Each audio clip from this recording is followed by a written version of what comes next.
I gotta tell you something right now, so get in your seat and now take a bow. Cause we gotta go and start the flick off to the shelf to pick. Oh, we have a show to put on your screen. Trust me now, cause my work's pristine. It's time to critique a classic movie. Let's have some fun and make it groovy. It's movie criticisms of movies, yeah. I said it's movie criticisms of movies, yeah. I said it's movie criticisms of movies, yeah.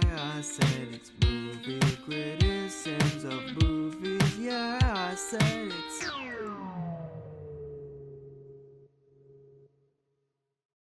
Hello everyone, Evan&AudreyS here. So in the previous season of Movie Criticisms, one time in that season, I set up a poll for you guys to vote on the subject for the November 2024 episode of the show. The choices on that poll were either Wicked or Moana 2. In the end, you guys voted for Moana 2.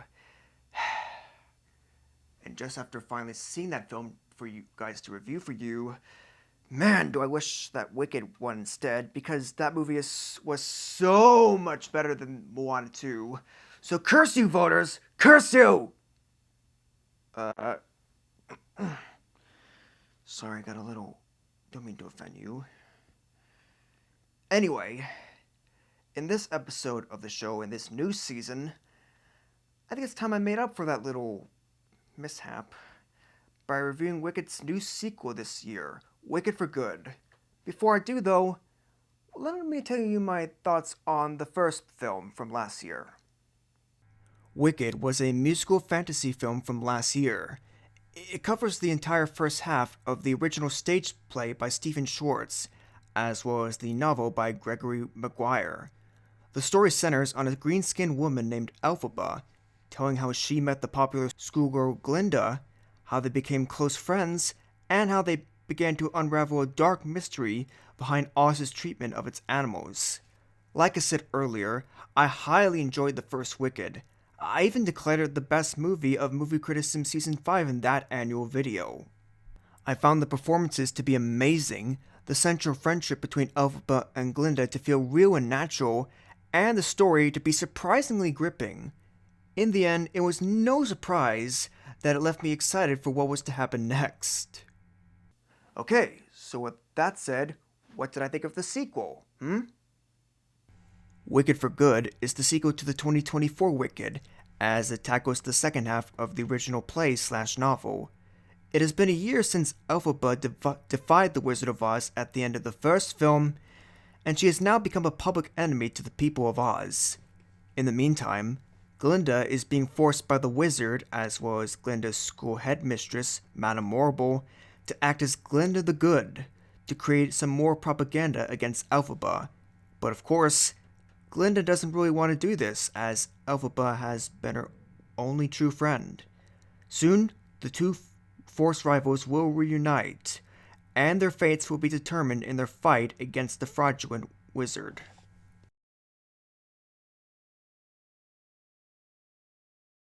In all honesty, I did actually enjoy this second part to the Wicked saga, and I did certainly find it to be quite a satisfying conclusion to this story. However, I did find it a little weaker than the first film, but I'll explain why later.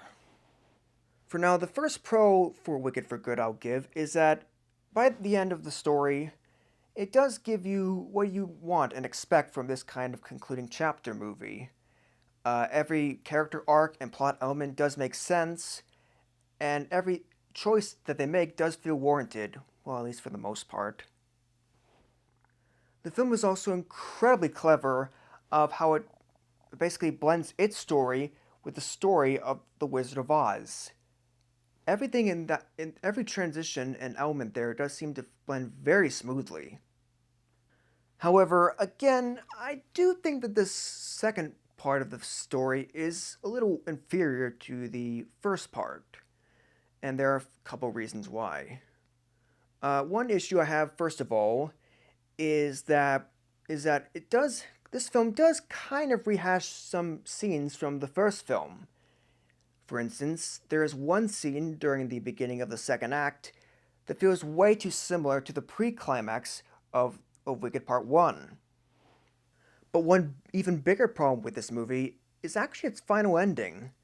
You see, in this movie's conclusion, part of it is that one of our main heroes actually makes a big sacrifice to help free Oz from the wizard. This scene does have quite a bit of earned emotional impact for the other heroes that the hero is close to, and it does seem like a fitting send off to that deceased hero.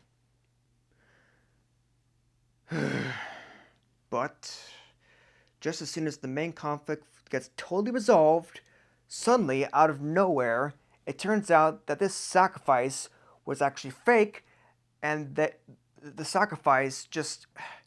They're basically still alive, okay? I really dislike this decision because not only does the film leave zero hints of this twist to help it make sense, but even worse, it seems like a big cop-out in the end, as if the filmmakers were kind of holding back a bit, and it's pretty insulting to the audience too. I mean, if why didn't the filmmakers go all the way with this big act, huh? Now, I can't imagine some viewers watching this video who have actually seen the original play or read the original novel trying to defend this twist by saying to me, "But Evan, that's how it was done in the original story." Well, okay. I guess kudos to the filmmakers for having a lot of faith in their source material. However, at the same time, I really do not that is any excuse for this lazy and not really lazy, but a insulting twist that feels like a big cheap cop out. In fact, I think this movie had every opportunity to actually improve on the play's fault. So, in the end, I still enjoy Wicked for Good, and I'm going to give its content 4 points.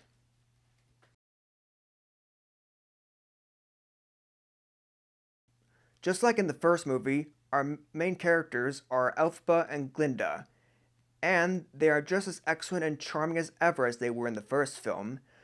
Although, Glinda can be a little unlikable sometimes, but that only happens in the scenes that rehash the first movie's elements. Then we have Fiyero, who is now the captain of the Wizard's Guards and the man who Glinda is supposed to marry.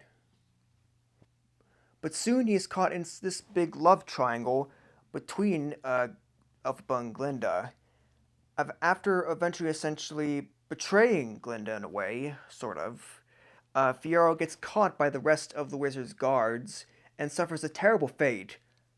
Again, I won't spoil what that fate is, but I'll just say that it had the potential to be clever, but in the end, it wasn't. Lastly, we have the actual Wizard of Oz. Now, my biggest issue with him is that the movie initially portrays him as a big bad guy. But later, it basically decides to subvert our expectations by basically reframing the wizard's motivations and intentions in a new light. In other words, the reframing how his oppression of animals goes about in this new light. Now, I think this subversion would have worked fine if the wizard was portrayed as a more sympathetic villain who had understandable and clear reasoning. Unfortunately, though, that's really not the case here. You know what's interesting? I actually heard from my sister Audrey, she actually knows the original play, and according to her, she says that the play, at least to her opinion, handles the wizard a lot better, and has actually pulls off the understandability of his character. Well, if that's actually true, which I believe it is, then I honestly don't no idea what the filmmakers behind this movie were actually thinking in their execution. I'm gonna give 4 points to this movie's characters.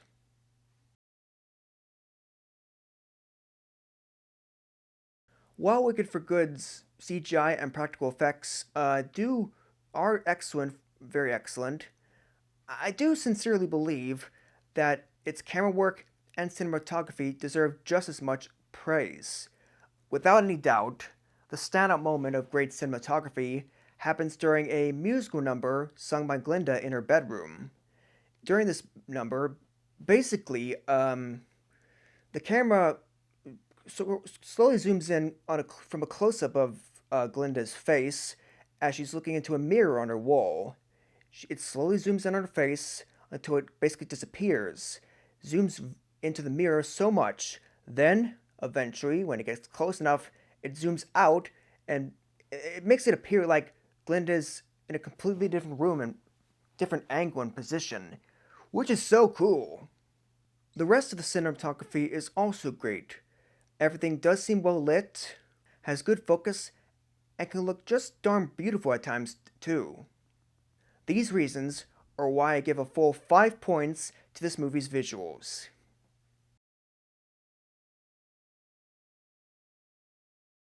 Cynthia Erivo plays Elphaba, Ariana Grande plays Glinda, Jonathan Bailey plays Fiyero, and Jeff Goldblum plays the Wizard. All four of them do a spectacular job in their roles. I can't imagine a few people being a little upset that Jeff Goldblum makes the Wizard a little harder to hate due to his having a lot of charisma. I can understand that, but I think Madame Morrible, another villain in this film, compensates for the Wizard's lack of hateability. Oh, and Michelle Yeoh does a great job with her as well. I give another full 5 points to the acting.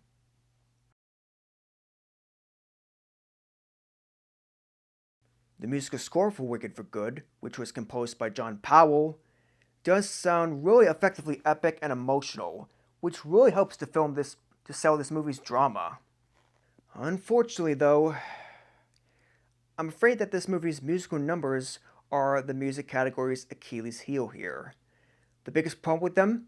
There's way too many of them!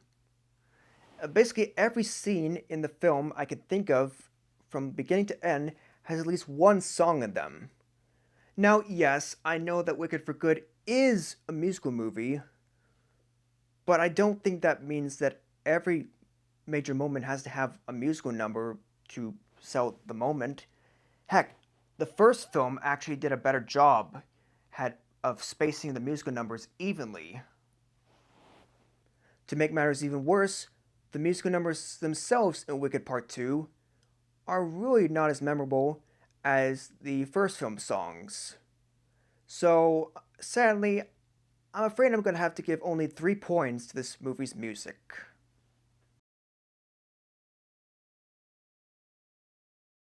In conclusion, while Wicked for Good does give us a fairly satisfying conclusion to its 2-part saga, and does feel effectively epic in scale, I'm afraid it really doesn't soar to the same heights as the first movie did. The final product we got rarely has any breaks from musical numbers, has some messy themes, and has a final twist that feels both insulting to the audience and feels like the filmmakers are just not going all the way with it. However, the performances are still stellar, just like the first part. There are some great visuals and cinematography, and the main story does manage to blend with the story of the Wizard of Oz very smoothly. But still, I believe the sequel could have been so much better than it turned out to be. In the end, it's good, but not that good. Wicked for Good has received a total of 21 points out of 25, earning it an A-. What a amount of disappointment that was. Anyway, now it's your turn. Have you seen Wicked for Good? If not, do you want to or not, and why? Feel free to let me know in the comments below. And as always, if you enjoyed this review video, then feel free to like, subscribe, and or share. So, what will I be doing in the next episode of Movie Critisims? Well, in order to coincide with the new release of James Cameron's Avatar: Fire and Ash, I think it's time I do something James Cameron-y to celebrate. Yeah, I'll be giving my picks for the top 5 Wait a second, hold on. I mean the top 4 best and worst James Cameron movies. Duh, there's only 9 movies available right now. Ah. Anyway, that's about all the time I have for today, guys. I'm Evan J. Sims, signing out. Peace!